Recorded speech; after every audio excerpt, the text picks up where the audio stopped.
Good afternoon, Minister. Today I'll be presenting on poverty and how the pandemic has affected it. Child poverty has been an issue in the UK for over years.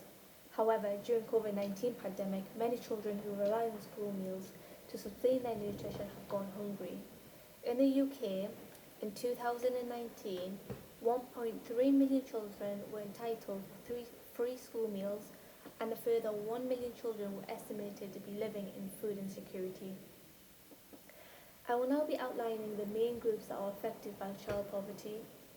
Children from black and minority ethnic groups are more likely to be in poverty compared with only 26% of children in white British families. Children in larger families are in far greater risk of living in poverty. 47% of children living in families with three or more are more likely to live in poverty. 75% of children growing up in poverty live in a household where at least one person works. 79% of children live in lone parent families or in poverty. 43 million children live in poverty, which is 31% of children, which is also 9 in a class of 30. Continuous help needs to be put in place, but also alongside it, a plan to get as many people as possible out of poverty.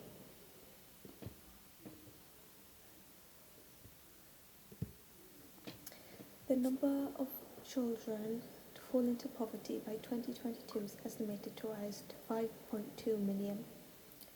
In chart 1, it shows that the percentages of how families are coping financially in the pandemic.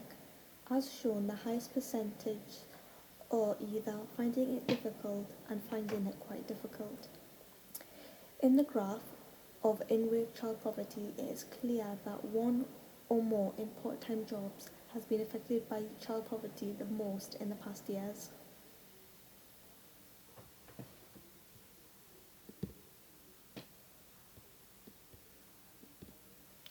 Minister, I will now be outlining why poverty is taking place in the UK today.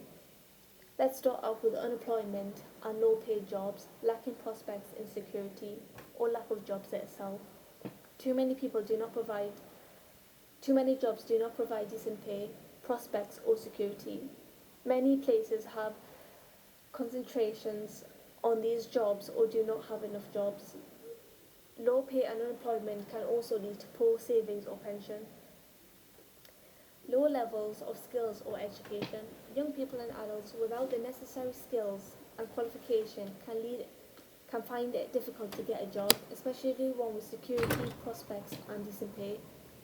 An inefficient benefit system is also taking place. The level of welfare benefit for some people either in work, seeking work, or unable to work because of their health or care issue is not enough to avoid poverty. When combined with other resources and high costs, the benefit system is often confusing and hard to engage with, causing errors and delays.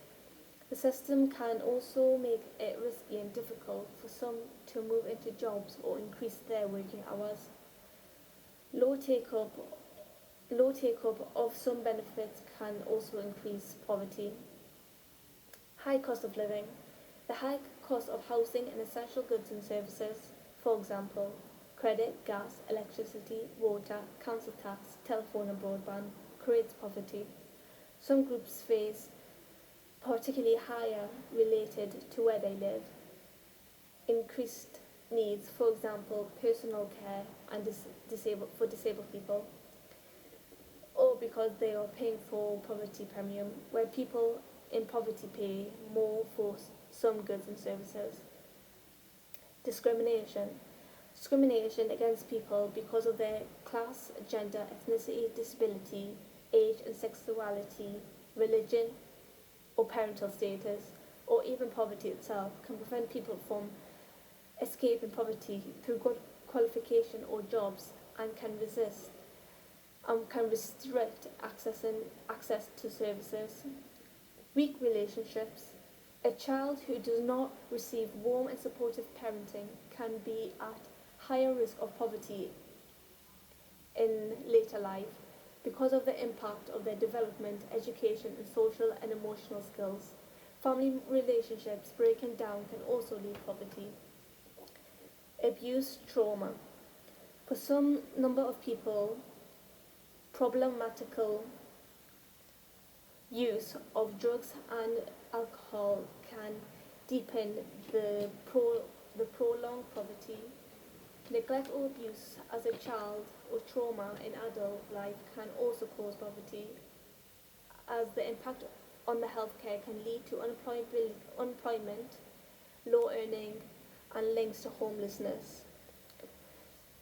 Being in prison and having a criminal record can also deepen poverty by making it harder to get a job and weaken relationships. We need to tackle all areas so we can move out of poverty in the UK.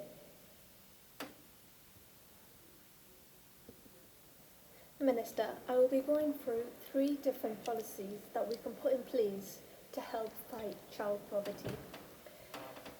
We need to first strengthen the benefit system we can all depend on in tough times. At a minimum, we need the temporary £20 per week increase universal credit and working tax credit to be made permanent. Extending this same lifeline to people on legacy benefits such as job seekers allowance, unemployment and support allowance. The government will then need to consider further improvements to the current situation to ensure it gives enough support and provides a better service for people using it. We also need to shift public thinking so that poverty reducing social security system is seen as an essential public service and receives sustainable investment. We also need to improve earning for low-income working families and ensure more people are in secure, good quality jobs. We must support people in the lowest paid jobs or people working part-time to move into higher pay and assess secure working hours. Progress on the national living wage is positive. We must now bring forward the employment bill to reduce insecurity for low-paid workers by extending employment rights and investing in strong and effective environment.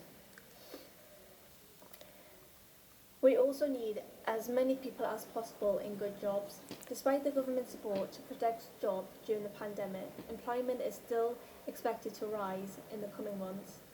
Governments have implemented a series of employability programs such as Kickstart, Job Entry Target Support and Restart, but there has so far been less investment in skills and retraining to help adults find work in new jobs and sectors. We need to see further bold action to retain workers and create good quality new jobs.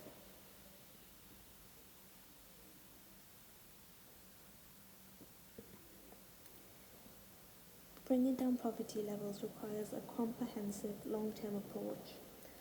Attempts to tackle the cause of poverty include shifting investments to prevention and improving people's prospects need to be sustained over a long period of time.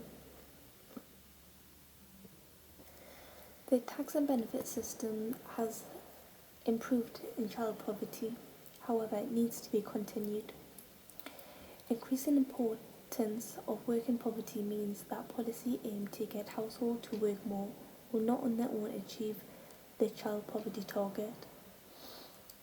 Instead, we must be focused on the trickier business of raising the wages for those at the bottom of the distribution.